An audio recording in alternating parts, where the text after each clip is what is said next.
Assalamualaikum warahmatullahi wabarakatuh. Perkenalkan, saya atas nama Aisyah Kamila dengan NIM PO 713203251051. Saya dari kelas D31B. Tujuan saya membuat video ini untuk memenuhi tugas mata kuliah Anatomi Fisiologi dosen penampu Ibu Yamil Fahmi Tanjung Bulu, SSTMKes.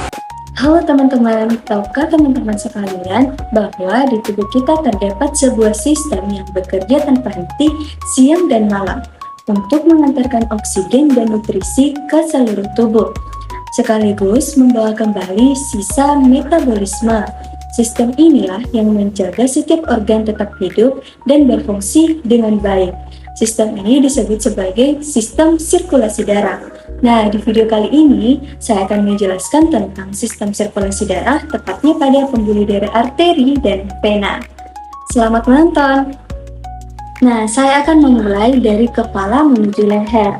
Di sisi leher terdapat laman karotid arteri, yaitu pembuluh darah besar yang kaya akan oksigen, yang akan menyalurkan darah dari jantung menuju ke kepala dan leher. Laman karotid arteri ini bercabang, terdapat interna karotid arteri dan eksterna karotid arteri. Interna karotid arteri ini yang menyalurkan darah menuju ke otak, sedangkan eksterna karotid arteri yang menyalurkan darah menuju ke wajah dan kulit kepala. Di sampingnya terdapat internal jugular vein yang berfungsi mengembalikan darah dari otak dan wajah kembali lagi ke jantung. Baik, kita menuju ke bagian dada dan bahu. Nah, di bagian dada ini terdapat brachiocefalic artery, yaitu cabang besar aorta yang letaknya di sisi kanan, yang mengalirkan darah dari jantung ke kepala dan lengan. Dan tepat di bawah tulang selangka terdapat subclavian artery yang berfungsi mengalirkan darah dari jantung menuju ke kepala dan lengan. Di sejajarnya terdapat subclavian vein yang berfungsi mengembalikan darah kembali lagi ke jantung.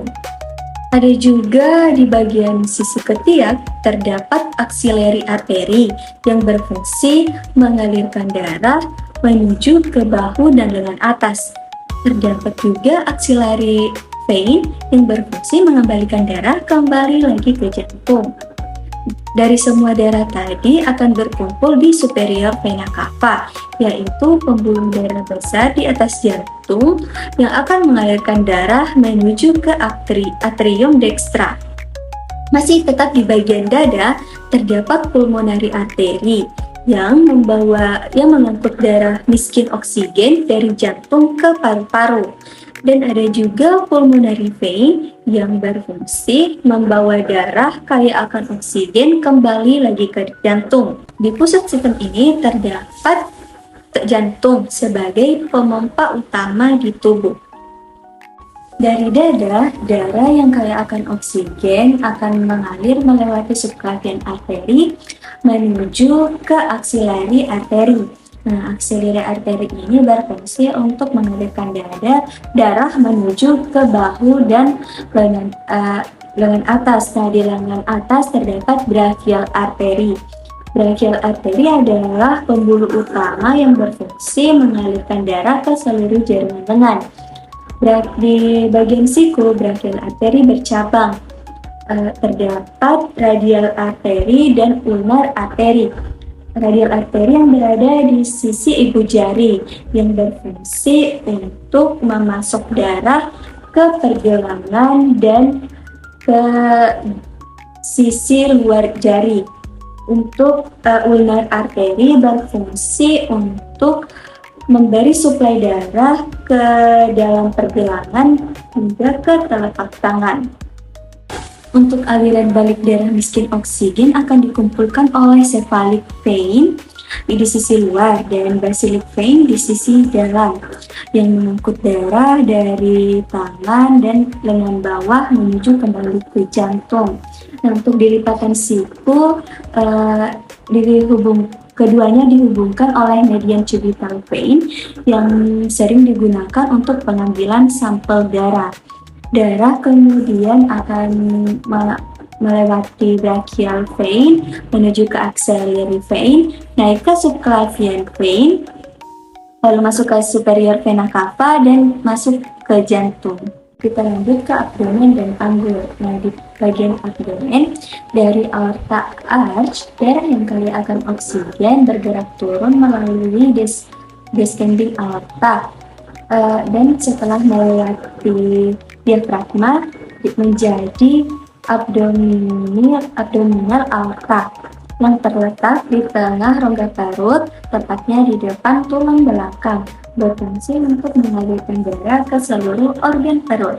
Nah, dari sinilah bercabang ada renal arteri yang dimana kanan dan kiri menuju ginjal untuk memasok darah yang akan disaring. Ada juga superior mesenteric artery dan inferior mesenteric artery dari usus halus ke usus besar untuk mengalirkan darah dan nutrisi ke jaringan usus.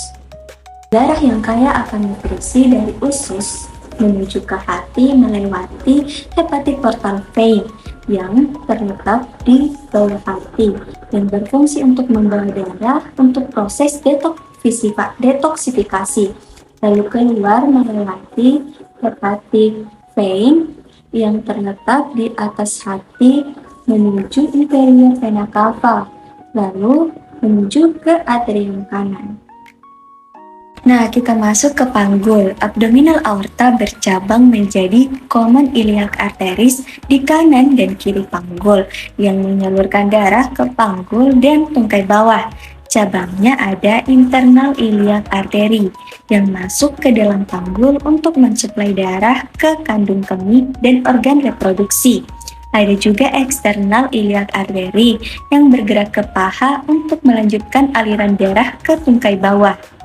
Nah, untuk aliran balik vena mengikuti jalur yang sama, internal iliac vein dan external iliac vein di dalam panggul mengumpulkan darah dari panggul dan tungkai bersatu menjadi common iliac vein yang menuju inferior vena cava untuk kembali ke atrium kanan. Nah, lanjut kita masuk ke tungkai. Dari panggul, darah yang kaya oksigen mengalir melalui eksternal iliac artery yang lanjut menjadi femoral artery di paha bagian depan untuk membawa darah ke otot paha dan tungkai bawah. Di belakang lutut, arteri ini menjadi popliteal artery yang menyalurkan darah ke daerah lutut dan tungkai bawah. Lalu bercabang, ada anterior tibial artery di depan tulang kering untuk membawa darah ke otot tungkai depan dan punggung kaki. Ada posterior tibial artery di belakang betis untuk menyuplai darah ke betis, tumit, dan telapak kaki. Darah balik dari kaki bagian dalam dikumpulkan oleh great saphenous vein yang memanjang dari pergelangan kaki bagian dalam ke paha. Dari jaringan dalam anterior tibial vein di depan tulang kering dan posterior tibial vein di belakang betis mengalirkan darah ke popliteal vein di belakang lutut, kemudian naik ke femoral vein di paha, terus ke external iliac vein dan bergabung dengan internal iliac vein menjadi common iliac vein yang akhirnya masuk ke inferior vena cava untuk kembali ke atrium jantung.